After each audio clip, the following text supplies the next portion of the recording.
I want to say, well, if Notre Dame won the first time, then obviously they could win again. However, this time it's going to be neutral field. I don't even know where the game was last time. I think it was in South Bend.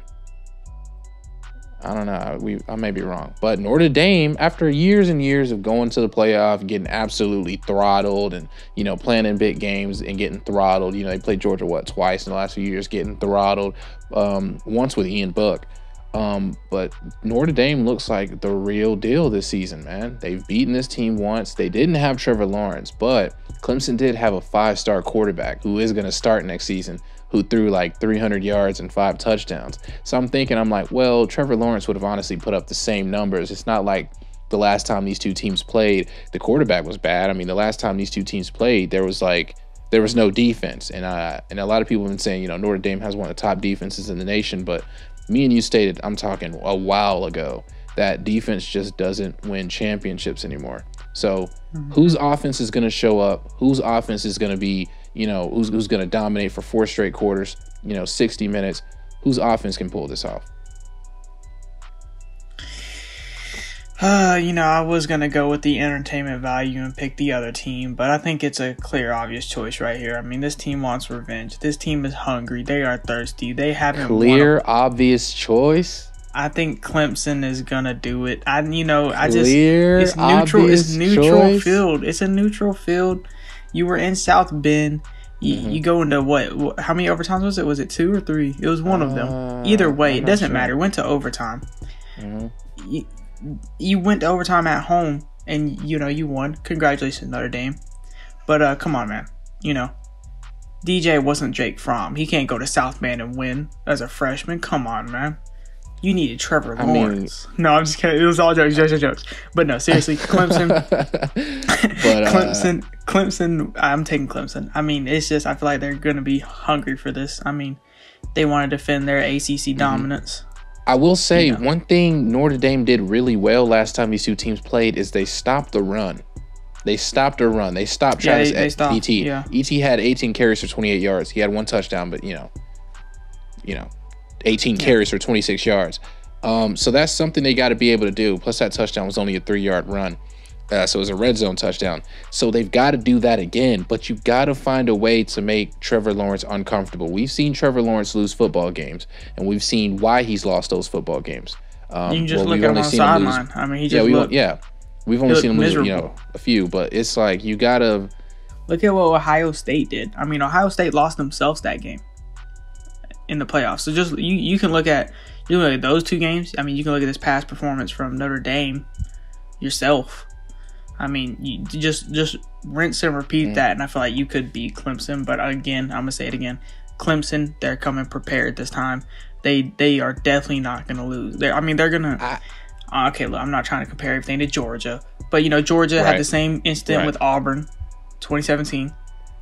I feel like Clemson's gonna come in with that same mentality. They're like, okay, yeah, you beat me once, fool me once, but I'm gonna come back stronger. Like I am the same team, but me again, exactly. Like they'll have that guy.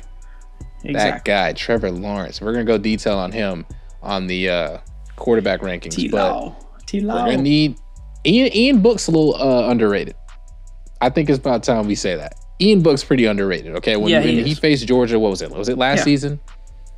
Yeah. He's no Heisman contender, but he's a great quarterback. I think he's a senior too, so like I was telling you earlier, like, this guy's going to be going to the draft, and I mean, I don't know where he'll go, but I think if he gets an opportunity, he could be dangerous in the NFL. I think he'd be honestly, I see him possibly being like a Nick Mullins type guy. Like, hey, we got a reliable backup. Yeah, you know what I mean? Yeah, when he comes in, he does good. And then whenever he starts, it's like, meh. Yeah, I agree with that. But they've got to stop Travis, and it's going to be up to Ian Book. Can Ian Book go bar for bar with Trevor Lawerence?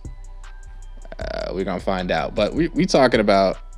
I mean, he's been playing good all season. But we talking about who am I taking? Who you taking? Who you taking? Who you taking?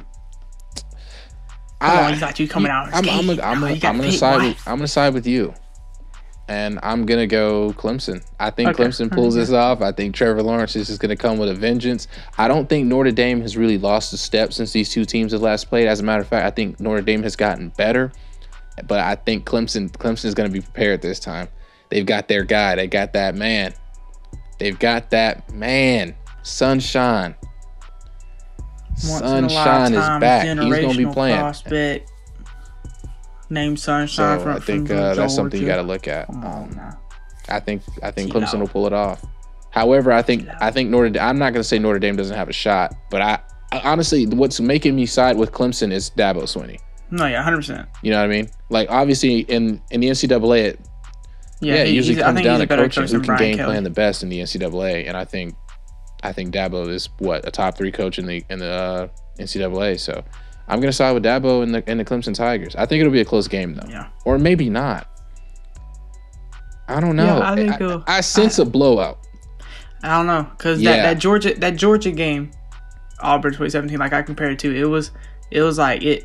It was a blowout. Like the score probably didn't say it was a blowout, but if you watched that game, it felt like we were dominating all the way when we scored our first points to our last points. Either Notre Dame's going to lose a close game, like they're going to have to drive down the field, 4th down, they'll fail, and Clemson will win, or I think it's going to be some type of blowout. I think Clemson's just going to dog them from opening whistle because you know how Dabo is.